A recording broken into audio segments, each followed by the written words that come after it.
Você sabe porque a maioria das pessoas, e talvez você se inclua nessa maioria, tem a impressão de que não vai dar tempo de se preparar para a prova da OAB? Duas razões principais. A primeira das razões é a falsa impressão de que precisa estudar tudo, todas as matérias ou quase tudo para ter uma boa chance de aprovação. E a segunda das razões é porque a maioria das pessoas desconhece que existe um padrão de artigos preferidos que a FGV cobra prova após prova após prova.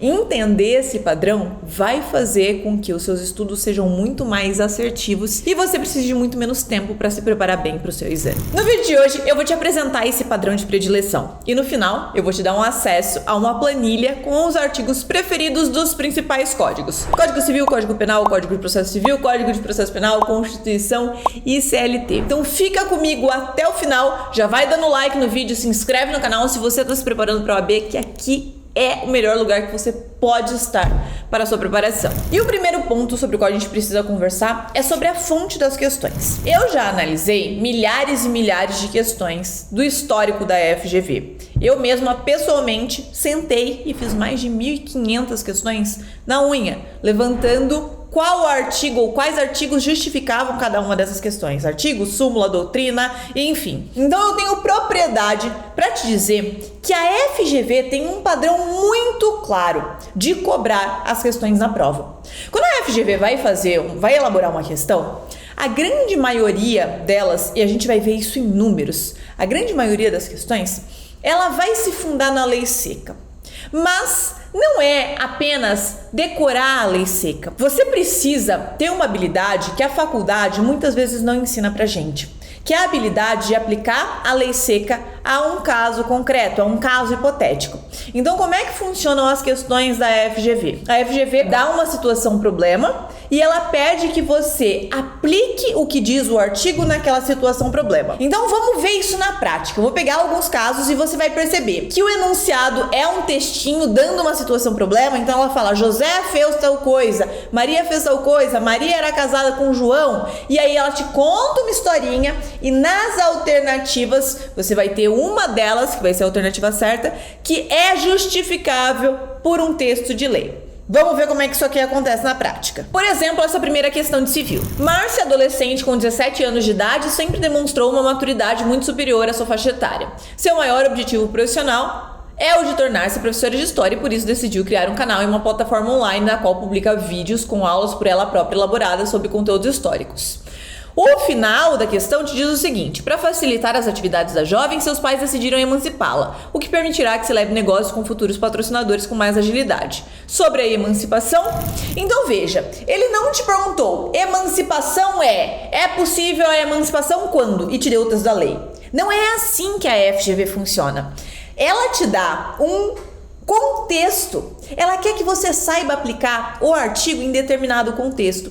Então, nessa questão específica da Márcia, a gente vai analisar as alternativas e você vai perceber que o gabarito diz o seguinte: deve necessariamente ser levado a registro no cartório competente do Registro Civil de Pessoas Naturais. Isso está justificado lá no artigo 9º, inciso 2º. Serão registrados em registro público a emancipação por outorga dos pais ou por sentença do juiz. Então você percebe que aquele texto legal, ele é colocado em um contexto e ele é colocado na alternativa correta para que você localize. Mesma coisa com a próxima, dá uma olhadinha. Gumercindo, 77 anos de idade, vinha sofrendo os efeitos do mal de Alzheimer, que embora não lhe atingissem a saúde física, perturbavam a sua memória. Diante de uma distração de seu enfermeiro, conseguiu evadir-se da casa em que residia. A despeito dos esforços de seus familiares, ele nunca foi encontrado e já se passaram 9 anos de seu desaparecimento. Eles querem saber o que os parentes precisam fazer para receberem a propriedade dos bens de Gumercindo. E o gabarito diz que eles devem requerer a sucessão definitiva do ausente, pois ele já teria mais de 80 anos e as últimas notícias datam de mais 5. E olha o que diz o artigo 38 do Código Civil. Pode-se requerer a sucessão definitiva também, provando-se que o ausente conta com 80 anos de idade e que de 5 datam as últimas notícias dele. Então, novamente, um texto legal que é colocado em uma situação problema e você precisa saber como esse artigo se aplica ao caso concreto. A quase totalidade das questões da sua prova vai ser desse jeito. E fazendo essa análise com mais de 25 provas anteriores de mais de 1.500 questões, eu cheguei a uma conclusão absurda, que a quase totalidade das questões da sua prova vão ser justificadas pela lei seca ou por súmula. São raras as hipóteses em que uma questão vai tratar de doutrina e jurisprudência. E aqui eu preciso fazer um adendo, preciso fazer um apontamento importante. Quando eu falo da maioria das questões, eu estou considerando as 9+. As 9+, que são as matérias que, para a OAB, eu oriento que você estude. Você, meus alunos eles entram desde o dia 1 sabendo que a gente não estuda tudo, que a gente estuda as 9+, mas isso é tema para um outro vídeo. Então, só fazendo essa observação. E se a gente pega essas últimas provas, dá uma olhada no quanto a lei seca foi cobrada. No 32º exame, 100% das questões das 9+, poderiam ser respondidas com a lei seca ou súmulas. No 33º, 97% das questões. No 34º, 97% das questões também. No 35º, a mesma coisa, 97% das questões. No 36º, 100% das questões das 9+, poderiam ser respondidas com a lei. No 37º, 100%. E no 38º, 98%. Só uma era questão de doutrina. Então, não há como você olhar esses números e ignorar a importância da lei seca. Mas a lei seca é gigantesca, tem um monte de coisa para estudar. Se você pega o seu vadimeco, meu VAD tá ali atrás, o Vlad. Você vai ver que tem um monte de artigo, não vai dar para você esgotar todos esses artigos ou mesmo estudar como se todos tivessem o mesmo peso. Por isso que você precisa dar pesos diferentes para os artigos, de modo que você consiga estudar de forma mais assertiva, focando mais naquilo que cai. Você tem que ignorar todo o resto? Obviamente não. Estudar só o que caiu ou estudar só o mais importante? Obviamente não. Mas aqueles mais importantes, principalmente os extremamente importantes, precisam ser estudados com um cuidado especial. E eu disse pra vocês que apesar de a gente ter uma infinidade de artigos, é uma quantidade muito pequena deles que são cobrados e que são cobrados repetidamente. E quando a gente pega para analisar as provas pretéritas, o que a gente tem também é impressionante. Dá uma olhadinha nessa tabela que eu vou formar com vocês agora. Na Constituição, apenas 38% dos 250 artigos apareceram. Isso dá um total de 95 artigos nas últimas 25 provas. No Código Civil, 10,5% dos 2.046 artigos apareceram. São 216 de 2.046. É discrepante essa quantidade. No Código Penal, 22% dos 361 apareceram. Isso dá 81 artigos. No Código de Processo Penal, 13,7% dos 811 artigos apareceram. Isso dá 111 artigos. E aqui é importante a gente lembrar que o CPC mudou em 2015. Então é esse novo padrão que está sendo considerado. Dos 1.072 artigos, apenas 11,7% apareceram, ou seja, 125. E na CLT, 11,6% dos 922 artigos apareceram. Apenas 107. Então vamos recapitular até agora. A primeira coisa que você entendeu é que quase 100% das questões das 9+, são justificadas por lei seca ou súmulas. Então nós temos, imagina um funil. Quase todas as questões justificadas por artigo ou súmula. Na segunda parte do funil, vai afunilando aqui, nós vimos que não são todos os artigos que caem, que não são todos os artigos que precisam ser estudados. E mais do que isso, não são todos os artigos que precisam da mesma atenção. Por quê? Porque um percentual pequeno desses códigos e leis e súmulas são cobrados na prova. E agora a gente vai afunilar um pouquinho mais. Eu fiz o levantamento de todos os artigos que caíram e eu contei quantas vezes esses artigos caíram. A cada nova prova eu faço uma atualização desse levantamento. São planilhas que meus alunos têm 100% de acesso a todas essas 21 planilhas.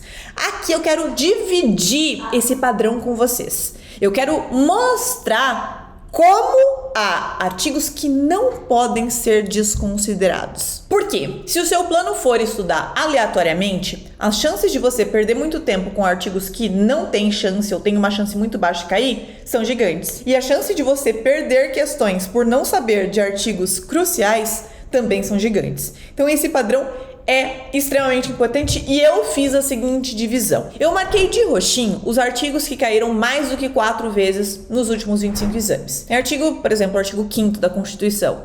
Cai sempre, toda vez cai. Se não me engano, o 36º exame. Posso estar enganada.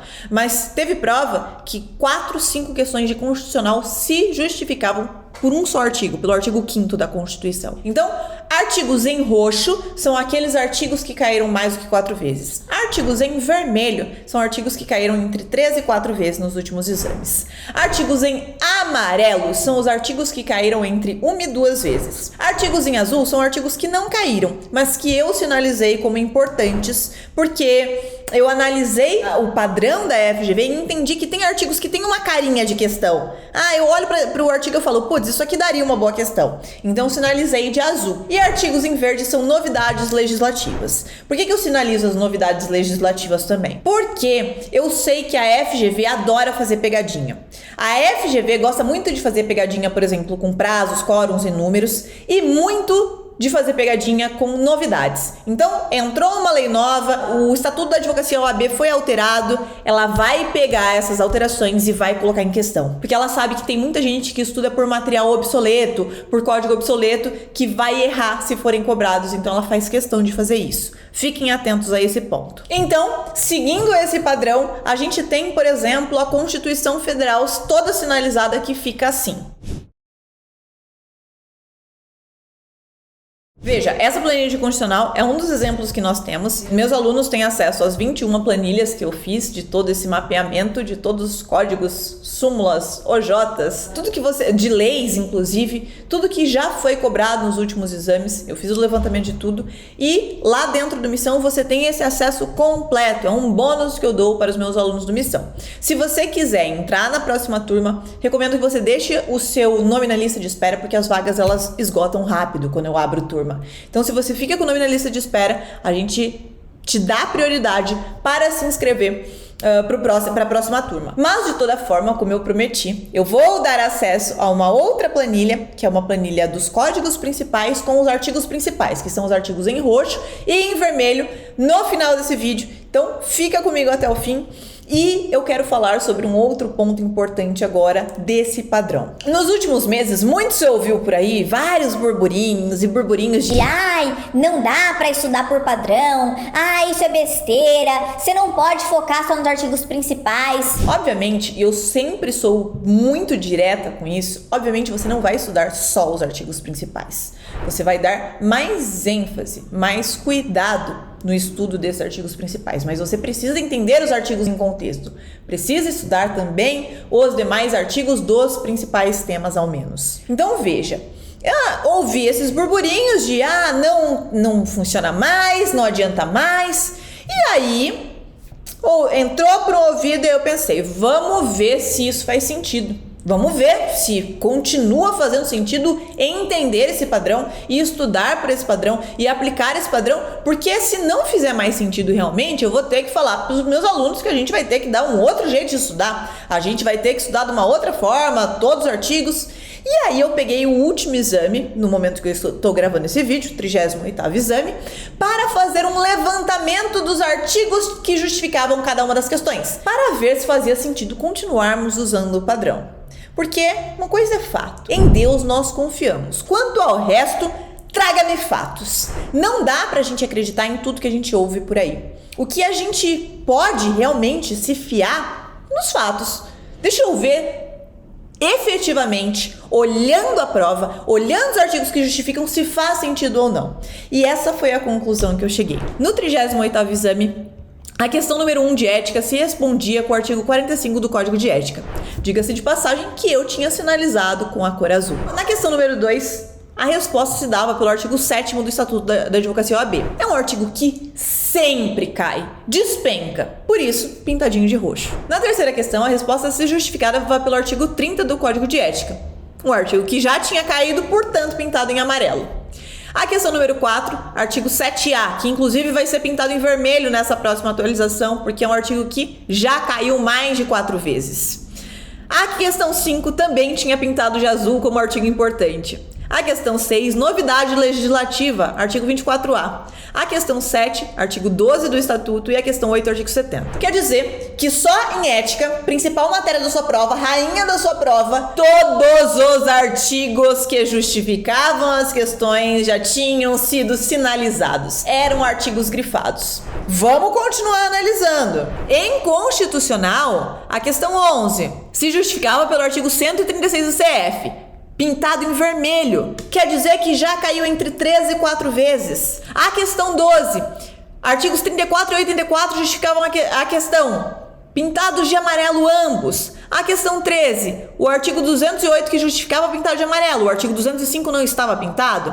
A questão 14. Artigo 5º, inciso 36. Veja, o artigo 5º ele é pintadinho de roxo, que é o artigo que mais cai. Mas o inciso também foi classificado. E esse inciso já tinha sido cobrado entre 1 e 2 vezes. A questão 15, artigo 102. Pintado de roxo, artigo mega importante. A questão 16, artigo 53, 27. Então, novamente, todas as questões de constitucional, pelo menos um dos artigos que justificavam a resposta, já tinham sido pintados na tabela. Se você olha para o resto da tabela, e eu vou deixar aqui para que você consiga analisar, você vai perceber que não faz sentido nenhum você ouvir rumores de que estudar por padrão não funciona, estudar por padrão é perda de tempo.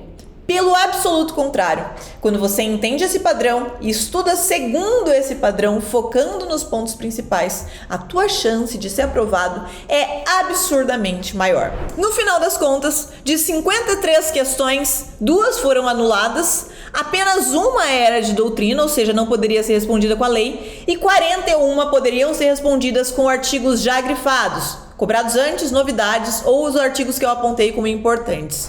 Então nós temos que mais do que a quantidade de pontos suficientes para você ser aprovado, apenas das 9+, já estavam sinalizados nas planilhas de incidência. E como prometido, eu vou dar o acesso à planilha com os artigos principais, aqueles mais importantes, grifados em vermelho e em roxo, para vocês, dos códigos mais importantes. Código Civil, Constituição Federal, Código Penal, CLT, Código de Processo Penal e Código de Processo Civil. Isso já vai te ajudar a não deixar aqueles artigos mais importantes para lá, não estudar de qualquer jeito esses artigos, mas realmente entender o texto, entender o que o artigo diz, porque as chances de algum deles caírem na sua prova é gigantesca. É isso, meus queridos. Se você gostou desse vídeo, deixa um like para eu saber e se inscreve aqui no canal para receber em primeira mão as notificações quando eu postar outro vídeo de preparação para o exame.